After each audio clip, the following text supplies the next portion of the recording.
Which VPN is better? In this video, I'm going to give you a rundown on the strengths and weaknesses of both of these VPNs. And at the end of this video, I'm going to give you a rundown and my thoughts on which one is better and the reasons for why which one is better. Starting with Wireguard, some of the biggest strengths I've found is that it is exceptionally fast. Now, this is because of its minimal coin base and its efficient cryptographic technologies. Well, doing this, it's also able to keep you extremely safe, and it's completely open source, and it doesn't cost any money, which is a major plus if you're looking for a good VPN. This is a good free VPN that I highly recommend using, and it can be integrated into other tools like tailscale and just enhance the usability overall. So you can actually double up your VPNs and put them together and make it run even flawlessly. However, the limitations, there are no management layers. Now, WireGuard protocol is not a full-fledged VPN, meaning it does have limited capabilities and management solution, which can be an issue when it comes to keys, routes, and clients. So you can't really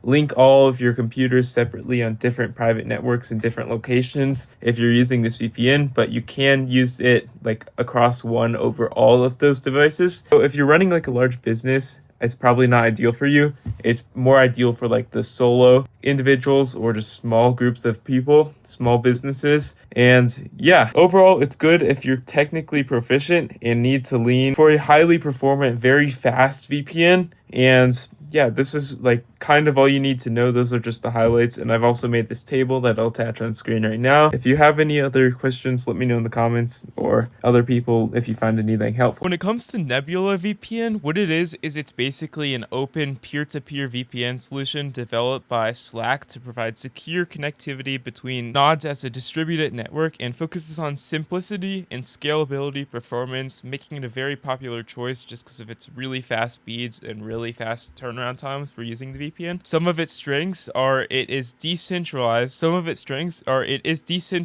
which is a huge benefit when it comes to VPN, meaning it's almost impossible to track your location. When it comes to other VPNs, it's not exactly the same so much, but this one's like that. And it's also very customizable and built for scalability. Like I said, when it comes to nodes, you can actually put it across all of your devices really easily, and it's really minimal and lightweight, so it's just really flawless overall, and developers are very friendly, and the dev team is extremely great. However, the weaknesses is if you are trying to do it with a large team, although it's really easy to set up, it's not ideal just because it does have some lag if you're trying to use it across a bunch of devices on one network login, so it's better for just smaller groups of individuals. No, those are just the highlights, and I've also made this table that I'll attach on screen right now. If you have any other questions, let me know in the comments, or other people if you find anything helpful.